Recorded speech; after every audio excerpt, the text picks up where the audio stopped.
yield to the will of God. ദൈവ തിരുമനസ്സിന് കീഴ്വഴങ്ങുക. ആ മനോഭാവം വേണം പ്രാർത്ഥനയ്ക്ക്. നോക്കിയേ, ആ പി പ്രാർത്ഥനയോട് ചേർന്ന് നിൽക്കുന്ന കാര്യമാണ് വൈ.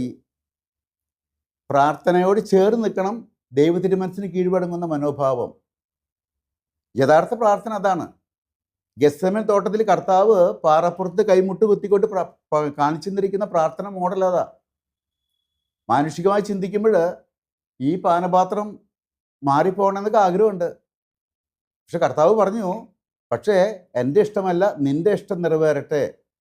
ഒന്ന് ആത്മാർത്ഥമായിട്ട് പരിശോധിച്ച് നോക്കാം.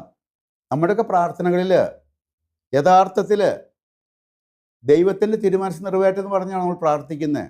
ദൈവമേ, നിൻ്റെ തിരിഹിതം മറിച്ചാണെങ്കിൽ എനിക്ക് മറിച്ച് സംഭവിക്കട്ടെ എന്ന് പറഞ്ഞ് നമ്മൾ പ്രാർത്ഥിക്കാറുണ്ടോ? ഉള്ളിൻ്റെ ഉള്ളിലില്ല, ഞാൻ ആഗ്രഹിക്കുന്ന പോലെ നടക്കണം.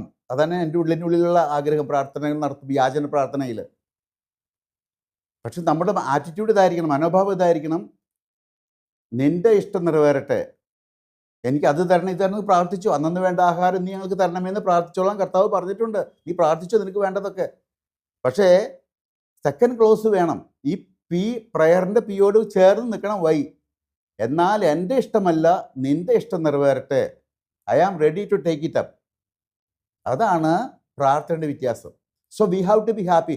എപ്പോഴും സന്തോഷത്തോടെ ആയിരിക്കാനായിട്ട് നമ്മൾ പ്രാർത്ഥിക്കുന്നവരാകണം, ഇടവിടാതെ. ഒഴിവുള്ളവ പ്രാർത്ഥിക്കുന്നവരല്ല, ഒഴിവുണ്ടാക്കി പ്രാർത്ഥിക്കുന്നവരാകണം.